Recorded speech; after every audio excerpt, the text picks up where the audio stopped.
Përshëndetje, miq të Prizmës.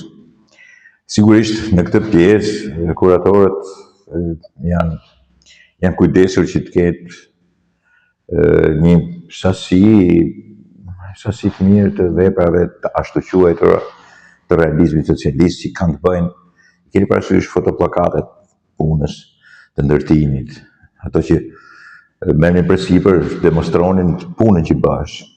Janë njëra për shembull është Bari Ubanit, shqiptar Shkodran, kuptohet se kush është hidrocentrali, është i vitit 1970.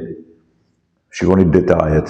Këtë lloj pamje tani, pavarësisht propagandës, si themi tash propagandës socialiste, komuniste, quheni si doni. Po këtë lloj pamjes dhe këtë lloj pamje e kemi parë me mira njerëz që kemi shkuar të punojmë. Pavarësisht edhe njëherë propagandës, kjo është pamje reale, sepse kanë shkuar mira njerëz prej nesh, më të mëdhej se unë, sa unë, për të punuar, për të ndërtuar veprat e socializmit, të ashtu quajtura të socializmit. Dhe sigurisht që brenda këtij kuadri shërbente edhe promovimi i kësaj veprimtarie dhe konsiderohesh propagandë. Propagandë, jo propagandë, kjo është një vepër e realizuar në mënyrë të shkëlqyer, sepse tregon pikërisht atë kohë. Një pjesë të realitetit e të vërtetës së asaj kohe. Vazhdojmë këtë tjerët. E sigurisht këtu kemi të bëjmë me Elajdin Tabaku, shkrirësit 74. Kemi të bëjmë me furnalt, një uzinë mekanike, dhe këto janë shkrirësit. Po hedhin metalin, ai shkrihet dhe formohen detale. Nuk e di për cilën kemi të bëjmë, kombinatin e madh të Elbasanit, çeliku i partisë e quhen eti. Por kjo është pamja. Realizimi artistik është fantastik, është i jashtëzakonshëm, ne nuk duhet ulim në sajt ideologjisë, të ulim arritjen art. Këto janë marrëzi. Problemi është që në kohën e sotme nuk ka nevojë për interpretim. Largohet pjesa e propagandës dhe shikohet pamja. Kjo pamje ishte, në fakt, është një pamje fotografike, posteri, propagande, po themi ideologjike. Por në arritjen artistike është një mrekulli e jashtëzakonshme. Kemi këtu një tjetër që sigurisht kemi të bëjmë me Robert Gucin në kantierin e metalurgjisë 74. Dhe sigurisht këtu shifet metalurgjia e Elbasanit. Ky është kantieri, njerëzit duke punuar, ndërtimi me detaje. Është një fotografi e vërtet, krejtësisht e vërtet, e kthyer në art. Sot mundohet me anë të inteligjencës artificiale të bëjnë mrekullira. Kjo është besnikërisht. Dhe është quajtur arti propagandistik i jashtëzakonshëm i asaj kohe. Këtu kemi dy autor shkodran, që është Ferdinand Paçi, Peizazh industrial, Perin Sheldia, Muzikë industrial. Të dy kanë shkuar pothuaj në të njëjtin pozicion dhe kanë nxjerrë pamjen e peizazhit e zonës industriale, ku duke filluar nga Duhan Cingarja dhe Manej, vazhdojnë gjithë zona industriale.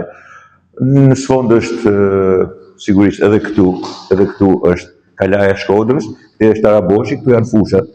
Në rastin e zotit Paçi shikohet duke punuar, në rastin e artistit tjetër Perin Sheldis duket një moment tjetër i pak ndryshon këndi. Është artistikisht e arritur, si njëra si tjetra dhe sigurisht tregojnë atë pjesë.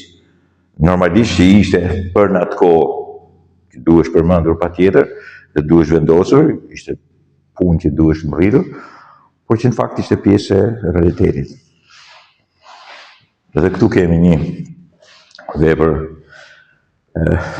ku kemi një prej të mëdheve, Alimi Ruku, një ndërtuesit e drejtëtarit të Komanit.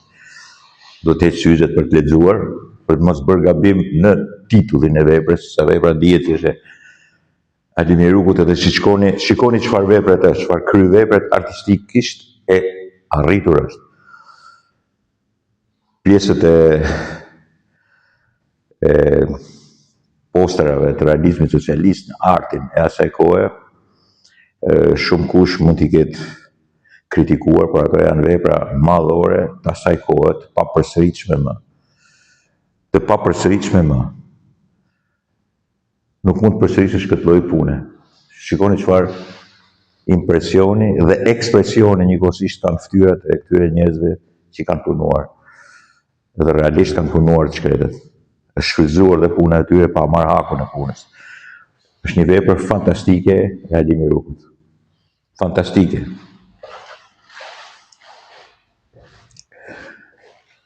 Kjo është Gulem Krajës. Sigurisht janë mullarët e shirja e grurit. Është një vepër e vogël, fantastike, jashtëzakonisht, edhe kjo është një pamje e shumë të përsëritur e asaj kohe. Janë zetorët, punojësit në bujqësi, kooperativistët, është një pamje që absolutisht e shikonin të gjithë në atë kohë. Dhe që na jepesh nëpër televizion për na çonin të punonin vetë. Është fantastike e bukur. Koles Prela, si me thanë, në fush, ka marrë pjesën nga shifet edhe Kalaja, hyrja e Baqallekut. Ka ndruar këtë partije në verë, është pjesa e Taraboshit, e ka nxjerrë në këtë krah, dhe shikohen duke punuar në fush. Në atë kohë, me të vërtetë është ka qenë punuar pikërisht kjo pjesë. Realisht e punuar dhe kjo është pjesa që shkon për në Baqallek. Dhe ky është Baqalleku këtu. Kjo është e vitit, në mos gabohem, 1977, pra kemi të bëjmë me, dhe kjo është një kryvepër. Ndrova dorë tash për të lexuar më mirë. Është Rok Dabërdaku, është në Razën. Kjo është shumë interesante se tregon që edhe në Razën në atë kohë, rruga për atë është mbjell grur. Peisazhi i Erasmus, po ato pemë dhe gruri. Në atë fushën keni parasysh, mbillnin grur. Pastaj vendosen që mos mbillnin më, por ishte kooperativa malore. Është peisazh që duhet kuptuar për kohën. Kjo është kryvepra e Liliana Cefës. Këto janë fytyrat e vajzave qytetare shkodrane, që Liliana i ka vendosur në vajzat fshatare që punojnë në fushë. Me këmë të zbatur, me një farë mënyre me tentativen për t'i bërë të forta në krah, sidomos atë pjesën që duket mbrapa, por fytyrat e tyre janë qartësisht fytyrat e vajzave të Shkodrës, të kurume në mënyrë të jashtëzakonshme.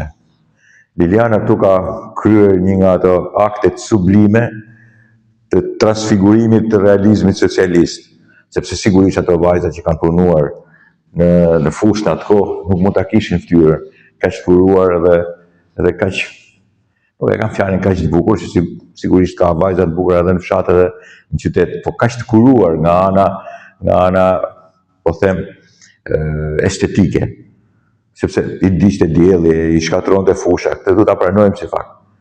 Por Liliana i ka vendosur, i ka çuar në këtë lloj niveli. Shikoni këtu, edhe këto janë personazhe reale rreth e përqark Liliana Cefës. Është fantastike këtë lloj tabloje, këtë pamje e shitim fushat e duke punuar gratë e shkreta, në zhek dhe në muzikë. Normalisht me një shatë, me një lopat, kështu punohesh. Dakord, kështu punohesh, kështu janë gjyshet e atyre që sot janë mëneriush me funde, si më thënë brekët poshtë funit, dhe deri në orën 2 të natës nëpër night klube. Këto janë gjyshet e shkreta, kështu kanë punuar. Sot e shkollajt flasin, edhe shkollajt thonë, edhe realizmi socialist e komunizmi e pralla me mret, të gomarleqet e politikës që ma 1990 këtej, në fakt kjo është puna reale. Kështu kanë punuar Rrezik Zezat. Po kanë punuar, po kanë qenë me djersën e ballit. Dakord, Liliana i ka çuar në art edhe në pamjen e tyre sidomos në ftyrat e tyre. Është një nga tablot më të bukura që ka kjo ekspozit. Tu kemi një tjetër peisazh, në zgurashi, agja, kështu i thoshen kur vinte në muze, dritë past, para disa vitesh është ndarë nga jeta, në moshë, nuk e di, 94 vjetë. Nuk e di një pjesë e madhe që në zgurashi kishte një vepër në galerinë e Kombëtare të Arteve. Ja peisazhe që ka bërë, peisazhe. Edhe pas ka bërë në 1969. Kryevepër është, kryevepër dhe kjo, fantastike. Që t'ju prezentoj të fundit, në këtë që është sigurisht Pierin Sheldia, me Liza Gjinin, famshme në Mjelce, që dha jetën për të mbrojtur, stallën, lopët e kooperativës.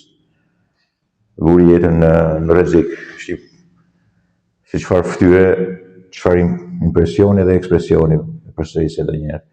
Veprat e realizmit socialist në Shqipëri janë edhe ekspresioniste dhe impresioniste. I japi të dyja, sepse kanë ideologjinë brenda. Po brenda ideologjisë ka të vërtetën e kësaj ngjarje dhe ftyrën e rrugulluar nga Pierin Sheldia në mënyrë që ka bërë një shenjtore të revolucionit. Pierin Sheldia, kam pas fatin në 2004 ta kem në një intervistë në televizionin Rozafa. Ishte një talent i asaj kohe, po sigurisht ai ka vepruar në atë kohë dhe ishte piktor i asaj kohe. Kjo është një nga pamjet më fantastike, më arritje të jashtëzakonshme që ka pasur edhe ai lloj.